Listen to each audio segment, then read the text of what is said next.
శ్రీకృష్ణ పరబ్రహ్మణే నమః. శ్రీమద్భగవద్గీత ప్రథమ అధ్యాయం 10వ శ్లోకం. అపర్యాప్తం తదస్మాకం బలం భీష్మాభిరక్షితం పర్యాప్తం త్విదమేతైషాం బలం భీమాభిరక్షితం.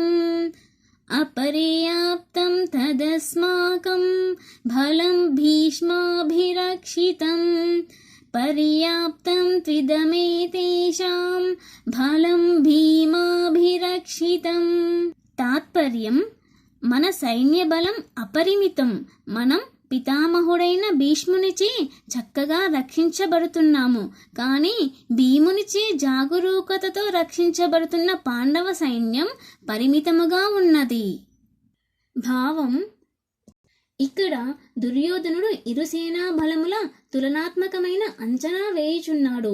అత్యంత అనుభవం కల సేనాని అయిన భీష్మ పితామహునిచే ప్రత్యేకంగా రక్షించబడుతున్న తన సైన్య బలం అపరిమితంగా ఉన్నట్లు అతడు భావించుచున్నాడు.